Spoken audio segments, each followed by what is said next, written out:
ಮಾಜಿ ಶಾಸಕ ಕೆಎಸ್ ಕಿರಣ್ ಕುಮಾರ್ ಅವರಿಗೆ ನಿಗಮ ಮಂಡಳಿ ಸ್ಥಾನ ನೀಡಬೇಕೆಂದು ನಂದಿಹಳ್ಳಿ ಮಣಿಕಂಠ ಅವರು ಆಗ್ರಹಿಸಿದ್ದಾರೆ. ಚಿಕ್ಕನಾಯಕನಹಳ್ಳಿ ತಾಲೂಕಿನ ಪ್ರವಾಸಿ ಮಂದಿರದಲ್ಲಿ ಹುಳಿಯಾರು ಯೂತ್ ಕಾಂಗ್ರೆಸ್ ಅಧ್ಯಕ್ಷ ಮತ್ತು ಅವರ ತಂಡದ ವತಿಯಿಂದ ನಡೆದ ಪತ್ರಿಕಾಗೋಷ್ಠಿಯಲ್ಲಿ ಮಾತನಾಡಿದ ಅವರು, ಕೆಎಸ್ ಕಿರಣ್ ಕುಮಾರ್ ಅವರು ತಾಲೂಕಿಗೆ ಮೊದಲು ನೀರಿನ ಆದ್ಯತೆ ನೀಡಿದ್ದು, ಹಾಗೆ ಭದ್ರಾ ಮೇಲ್ದಂಡೆ ಮತ್ತು ಎತ್ತಿನಹೊಳೆ ಪ್ರಾಜೆಕ್ಟ್ ಅನ್ನ ತಂದರು. ಹಾಗಾಗಿ ನೂತನ ಮುಖ್ಯಮಂತ್ರಿಗಳು ಕಿರಣ್ ಕುಮಾರ್ ಅವರಿಗೆ ಎಂಎಲ್ಸಿ ಸ್ಥಾನವನ್ನ ನೀಡಬೇಕೆಂದು ಮಾಧ್ಯಮದ ಮೂಲಕ ಮನವಿ ಮಾಡಿಕೊಂಡಿದ್ದಾರೆ. ಸರ್, ನೀವು ನಿಗಮಂಡಳಿ ಬೇಕು, ಅವ್ರಿಗೊಂದು ಸ್ಥಾನ ಬೇಕು ಅಂತ ಕೇಳ್ತಾ ಇದ್ದೀರಾ. ಸರ್ಕಾರ ನಿಮ್ಮದೇ ಇದೆ, ಗೌರ್ಮೆಂಟ್ ಸರ್ಕಾರನೇ ಇದೆ. ಈಗ ನೀವು ಏರ್ತಾರಂಥದ್ದು ಸರ್ಕಾರಕ್ಕೆ ಒತ್ತಡ ಅಂತ ಆಗಲ್ವಾ ಅಂತ ನಂಗೆ ಒತ್ತಡ ಅಲ್ಲ ಸರ್, ಮನವಿ. ಯಾಕೆಂದ್ರೆ ಇವತ್ತು 49 ವರ್ಷ ಆಗಿ ಈಗ ನಿಮ್ಮ ಸರ್ಕಾರನೇ ಆಳ್ವಿಕೆ ಮಾಡ್ತಾ ಇರೋದ್ರಿಂದ ನೀವೇ ಒಳಗಡೆ ಇಷ್ಟೊಂಥರ ಕೇಳಿದ್ರೆ ನಿಮ್ಮ ಸರ್ಕಾರಕ್ಕೆ ಅಥವಾ ನಿಮ್ಮ ವಿರೋಧ ಪಕ್ಷದವ್ರಿಗೆ ಸ್ವಲ್ಪ ಆಹಾರ ಆದಂಗೆ ಆಗಲ್ವಾ? ಇವರು ಕಿತ್ತಾಡ್ತಾರೆ ಅಂತ ಹೇಳ್ಬಿಟ್ಟು ಆಗಲ್ವಾ ಅಂತ? ಸರ್, ಇದರಲ್ಲಿ ಏನು ಕಿತ್ತಾಟ ಇಲ್ಲ. ಈಗ ಎಲ್ಲರೂ ಗೆದ್ದಿರೋರು ಶಾಸಕರಾಗಿರ್ತಾರೆ. ನಾವೇನ್ ಅನ್ಕೊಂಡಿದ್ವು ಅಂದ್ರೆ ನಿಗಮ ಮಂಡಳಿ ಇದೆ, ಮತ್ತೆ MLC ಸ್ಥಾನ ಇದೆ. ಅವ್ರಿಗೆ ಕೊಟ್ಟರೆ ಈಗ 50,000 ಇದೆ. ಏನೋ ಕಾಂಗ್ರೆಸ್ಗೆ ಓಟ್ ಹಾಕಿರೋ ಕಾರ್ಯಕರ್ತರು ಕೊಟ್ಟಾಗ ಸಹ ಈಗ ಕಷ್ಟಕ್ಕೆ ಸ್ಪಂದಿಸ್ತಿದ್ದಾರೆ. ಇನ್ನೂ ಒಂದು ಹುಮ್ಮಸ್ ಬೇಕು ತಾನೆ. ಅವ್ರಿಗೂ ಒಂದು ಸ್ಥಾನಮಾನ ಇದ್ರೆ ನನಗೆ ಇನ್ನೂ ಒಂಥರ ಕಾರ್ಯಕರ್ತರಿಗೆ ಒಂದು ಹುಮ್ಮಸ್ ಬರುತ್ತೆ. ಈ ಸತಿ ನಮ್ಮ DK ಶಿವಕುಮಾರ್ ಸಾಹೇಬ್ರ ಮುಖ್ಯಮಂತ್ರಿ ಆಗಿರೋದು ನಮ್ಗೆಲ್ಲ ತುಂಬಾ ಖುಷಿ ಆಗಿದೆ. ಯಾಕೆಂದ್ರೆ ಒಬ್ಬರು ಕಾರ್ಯಕರ್ತರು ಮುಖ್ಯಮಂತ್ರಿ ಆಗಿರೋದು ನಮ್ಮ ಚಿಕ್ಕನಾಯಕನಹಳ್ಳಿ ಯೂತ್ ಕಾಂಗ್ರೆಸ್ ಇಂದ ನಮ್ಗೆ. ಯಾಕೆಂದ್ರೆ ಅವರು ಸ್ಟಾರ್ಟ್ ಮಾಡಿದ್ದೆ ಯೂತ್ NSU ಇಂದ ಬಂದು ಮತ್ತೆ ಯೂತ್ ಕಾಂಗ್ರೆಸ್ ಅಲ್ಲಿ ಪ್ರಧಾನ ಕಾರ್ಯದರ್ಶಿ ಆಗಿ ನೆಕ್ಸ್ಟ್ ದೇವೇಗೌಡರ ವಿರುದ್ಧ ನಿಂತ್ಕೊಂಡು ಸೋತು ಮತ್ತೆ ಅವರು ಚುನಾವಣೆಯಲ್ಲಿ ಅವರು ಮತ್ತೆ ಇಂಡಿಪೆಂಡೆಂಟ್ ಆಗಿ ನಿಂತ್ಕೊಂಡು ಗೆದ್ದು ಕಾಂಗ್ರೆಸ್ ಪಕ್ಷದ ಸಿದ್ಧಾಂತಕ್ಕೆ ಎಲ್ಲ ಒಳಗೊಂಡವರು ಇವತ್ತು ಒಬ್ಬ ಕಾರ್ಯಕರ್ತನಾಗಿ ಮುಖ್ಯಮಂತ್ರಿ ಆಗಿರೋದು ಎಲ್ಲಾ ಕಾರ್ಯಕರ್ತರಿಗೂ ಸಂತಸನಿದೆ. ಆದ್ರೆ ಏನು ಅಂದ್ರೆ ಚಿಕ್ಕನಾಯಕನಹಳ್ಳಿಲಿ 1985ರಲ್ಲಿ ಲಕ್ಕಪ್ಪ ವಿನ್ ಆಗಿದ್ದು ಕಾಂಗ್ರೆಸ್ ಪಕ್ಷದಲ್ಲಿ.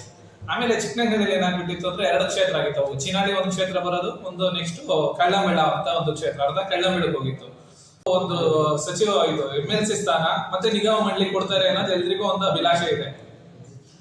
ನಮ್ಮ KS ಕಿರಣ್ ಕುಮಾರ್ ಸರ್ಗೆ ನಮ್ಮ ಸರ್ಕಾರದಿಂದ ನಾವು ಯೂತ್ ಕಾಂಗ್ರೆಸ್ ಇಂದ ಏನು ಮನವಿ ಮಾಡ್ಕೊಂತಿದ್ವಿ ಅಂದ್ರೆ MLC ಸ್ಥಾನ ನೀಡಬೇಕು. ಮತ್ತೆ ಒಂದು ಈ ಹಿಂದುಳಿದ ವರ್ಗ, ಇಲ್ಲಿ ಎಲ್ಲಾ ಜಾತಿಗಳು ಇಂದ ಓಟ್ಗಳೇ ಜಾಸ್ತಿ ಇಲ್ಲಿ ಚಿಕ್ಕನಾಯಕನಹಳ್ಳಿಲಿ. ಆದ್ರಿಂದ ಇಲ್ಲಿ ಒಂದು ನಿಗಮ ಮಂಡಳಿ ಕೊಡಬೇಕು ನಮ್ಮ ಕಾರ್ಯಕರ್ತರುಗಳಿಗೆ. ಈ ತರ ಕೊಟ್ರೆ ಮಾತ್ರ ಚಿಕ್ಕನಾಯಕನಹಳ್ಳಿಲಿ ಮುಂದೆ ಕಾಂಗ್ರೆಸ್ ಬರುತ್ತೆ. ಇಲ್ಲ ಅಂದ್ರೆ ಏನಾಗ್ಬಿಡುತ್ತೆ, ಈ ಸರಿನೂ ಕಡೆಗಣಿಸಿದ್ರು. ಈಗ ಹೋದ್ ಸರಿನೂ ಕೊಟ್ಟಿಲ್ಲ ನಮ್ಗೆ ಚಿಕ್ಕನಾಯಕನಹಳ್ಳಿ ಕ್ಷೇತ್ರಕ್ಕೆ MLCನೂ ಕೊಟ್ಟಿಲ್ಲ, ನಿಗಮ ಮಂಡಳಿನೂ ಕೊಟ್ಟಿಲ್ಲ. 2 ಕೊಡ್ತಾರೆ ಅನ್ನೋ ಒಂದು ಆಸೆ ಇತ್ತು. ಇದರಿಂದ ಇದೇನಾಗ್ಬಿಡುತ್ತೆ, ಪ್ರತಿ ಒಂದು ಎಲೆಕ್ಷನ್ ಅಲ್ಲೂ ನಾವು ಹೊಸಬ್ರು ನೋಡ್ತಾನೆ ಇರ್ತಿದ್ವು. ಆದ್ರೆ KS ಕಿರಣ್ ಕುಮಾರ್ ಸರ್ 5 ವರ್ಷದಿಂದ ಇಲ್ಲಿ ಚಿಕ್ಕನಾಯಕನಹಳ್ಳಿಲಿ ಎಲ್ಲಾ ಕಾಂಗ್ರೆಸ್ ಕಾರ್ಯಕರ್ತರ ಜೊತೆ ನಿಂತ್ಕೊಂಡು ನಾನು ಇದೀನಿ ಅಂತ ಇವತ್ತು ಯಾರೇ ಹೋಗ್ಲಿ, ಇಷ್ಟು ರಾತ್ರಿ ಹೊತ್ತೋದ್ರು ಕಾರ್ಯಕರ್ತರು ಅವರಿಗೆ ಸ್ಪಂದನೆ ಮಾಡ್ಕೊಂಡು ಏನೇ ಕಷ್ಟ ಏನಕ್ಕಾದ್ರೂ ಹೋದ್ರು ನಮ್ಮ ಸಾಹೇಬ್ರು ನಮ್ಗೆ ಏನ್ ಇಷ್ಟ ಆಗುತ್ತೆ ಅಂದ್ರೆ, ನಾನ್ ಸುಖಕ್ಕೆ ಬರಲ್ಲ, ನಿಮ್ ಕಷ್ಟಕ್ಕೆ ನಾನು ಇರ್ತೀನಿ ಅಂತ ಅವ್ರು ಹೇಳಿದ್ದಾರೆ. ನಾವ್ ಇವತ್ತಿಷ್ಟೇ ಯೂತ್ ಕಲಂ ಇದೆ, ಏನಾರಿದೆ ಅಂದ್ರೆ ಕಷ್ಟ ಅಂದ್ರೆ ಕಾಂಗ್ರೆಸ್ಸಿಗೆ ಒಳ್ಳೆ ಒಲವಿದೆ. ಆದ್ರಿಂದ ಹಿರಿಯರು ಮತ್ತೆ ನಮ್ಮ KPCC ಅಧ್ಯಕ್ಷರಾದಂತ ಹರಿಪ್ರಸಾದ್ ಸರ್ ಇದನ್ನೆಲ್ಲ ಪರಿಗಣಿಸ್ಬಿಟ್ಟು KS ಕಿರಣ್ ಕುಮಾರ್ ಸರ್ ಅವ್ರಿಗೆ ಒಂದು MLC ಸ್ಥಾನ ನೀಡಬೇಕೆಂದು ನಾನು ಮನವಿ ಮಾಡ್ಕೊಳ್ತೀನಿ. KS ಕಿರಣ್ ಕುಮಾರ್ ಸರ್ಗೆ MLC ಸ್ಥಾನ ಕೊಡಬೇಕು.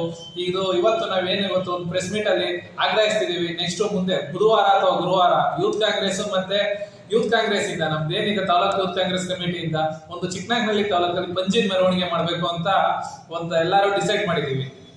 ಆದ್ರಿಂದ ಈಗ ಮುಖ್ಯಮಂತ್ರಿಯಲ್ಲಿ ಒಂದು ಮನವಿ ಮಾಡ್ಕೊತಿದೀವಿ.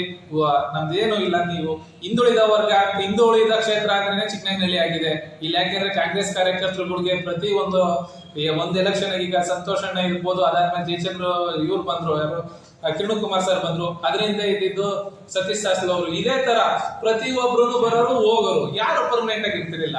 ಈಗ ಸಫಿಶಿಯಂಟ್ ಆಗಿ ಯಾರಿದ್ದಾರೆ ಅಂದ್ರೆ ಕಿರಣ್ ಕುಮಾರ್ ಸರ್ ಇರೋದ್ರಿಂದ ಇವ್ರಿಗೊಂದು ನಮ್ಗೆ MLC ಸ್ಥಾನ ಕಾರ್ಯಕರ್ತರಿಗೆ ಇನ್ನೂ ಒಂದು ಹುಮ್ಮಸ್ಸು.